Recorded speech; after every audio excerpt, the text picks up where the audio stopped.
Pre-K students at Richard Bowling Elementary are spending part of their class time learning Mandarin, thanks to a Chinese teacher from the Confucius Institute. 4 times a week, Ms. Zheng comes in for a brief lesson on greetings, numbers, phrases, and directions.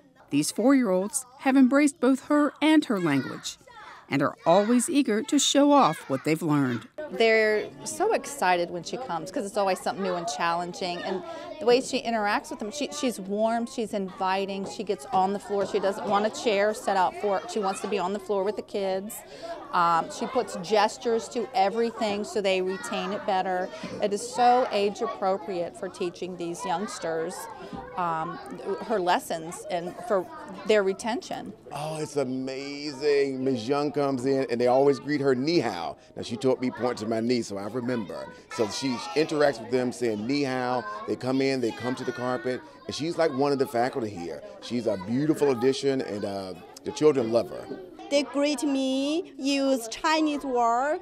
So when they say ni hao to me, I'm really excited. I feel, I teach them and they got it. I think both of us can learn something from each other. That's the important thing. And I'm very glad to here and teach Chinese, and I can learn culture from here, and I also bring some Chinese culture to them. That's really good. Artists from the Wolf Trap Institute spent 2 weeks in 12 of our schools showing pre-K students and teachers how the arts can help with learning. Each day, the teaching artist would go through a lesson using music, dance, and props to actively engage children. This interactive instruction also gave the classroom teachers ideas to make their own lessons more fun and exciting for students. It's been so wonderful. They're teaching us a lot of transition songs and also some different strategies for using the arts to develop our objectives that we're teaching. They asked what we were teaching, and we gave them the objectives, and she was able to create songs and new ways of approaching those objectives, which is really stimulating their problem solving and critical thinking skills. So it's been real helpful to me. Our goal is to really bring the arts to bring STEM alive in the classroom. So help teachers learn how they can use the arts to reach young children and to bring the STEM concepts, math, science, engineering, technology alive for young children. When we use the arts to engage them, they really blossom, they really come alive, they interact, they engage, they learn. After a year off, Norfolk Technical Center's carpentry class is back in full force. These carpentry students have partnered with the Friends of the Norfolk Public Library to build 20 free little libraries that will be distributed throughout the city. This valuable opportunity not only enables these students to hone their skills, but it also provides the chance for them to give back to the community. It gives them the experience to build structures and how to weatherproof and put in doors and hardware, and it hits a lot of the competencies that VDOE covers for our kids, and it also gets them in the community, involved with community partners. And so that partnership with the library and the schools, and then our school as well, it's just a cool experience for the kids to be a part of. It was a long process, but it was kind of easy when you get the hang of it. But we had to do a lot of cutting. Carpentry is like a natural thing to me.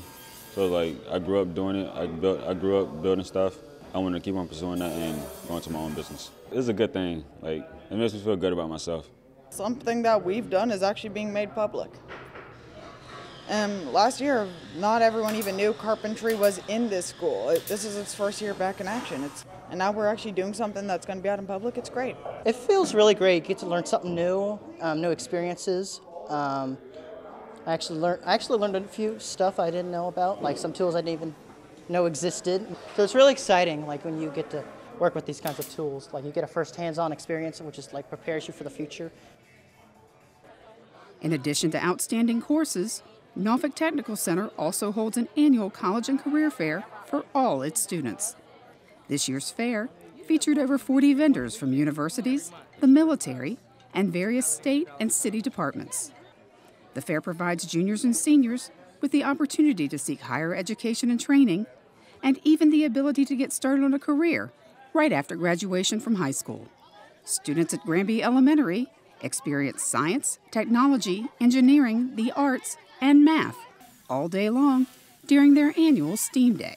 Instead of a regular science fair, these students enjoyed coding and robotics, various STEAM stations in the gym, and a drone demonstration. Everyone, including board members who were on hand to judge science fair projects, saw the benefits of students learning while having fun. They absolutely love it. They love science. I make it engaging and hands-on for them, and it's an experience that they don't usually forget, and they come back the next year wanting more, and they get to see what other students are doing. They get to see everyone's display boards, and they get to actually do hands-on activities with their peers around them. So it's fun for them, they enjoy it, and they're learning at the same time. Well, I think it gets them excited about science, and it makes them understand what's happening around them, and they're learning to ask why questions about what's happening in the world that's around them. And so it's very, very important, and they're all very excited. It gets them excited about learning. Administrators from around the district gathered together to celebrate and focus on goals at the MidYear Leadership Institute.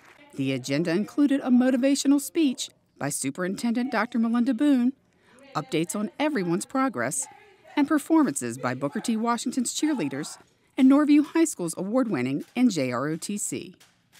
One of the highlights of the morning was the team activity that involved scanning codes to see videos featuring the SMART Eagles of every school and department in Norfolk Public Schools. Oh, the technology was awesome. Being able to see other videos and having everybody collectively put their work together on a page, and for us to be able to take our phones and just simply, look and view. I think it's fantastic. That's the best way to see things. It's so immediate for us. Oh, I think it's a great asset because we don't always get to see everything that everybody does, and this allows us the opportunity to look even off school hours.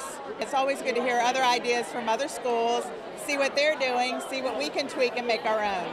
I think it's great. I encourage the use of technology. It was great to see the QR codes and people able to scan them on their phones and watch the different staff members' videos. That was very, very intuitive, and I think the activities are very, very much fun. Everybody was engaged, and they were using their phones and the data, so that was very, very cool.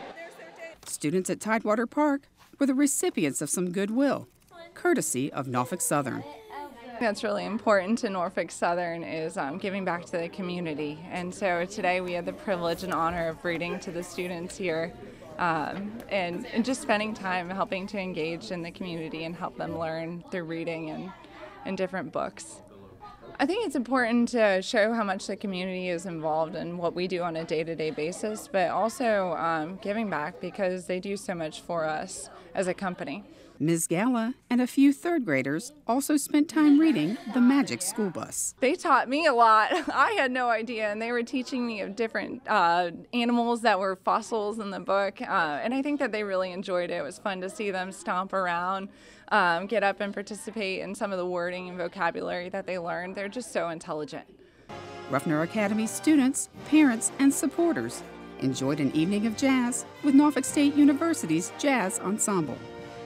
The concert served as a fundraiser, and with the help of the community, the event raised over $1,300 for Ruffner's music program. For more news stories and other information about Norfolk Public Schools, watch NPS Now on WNPS-TV 47 or the NPS website.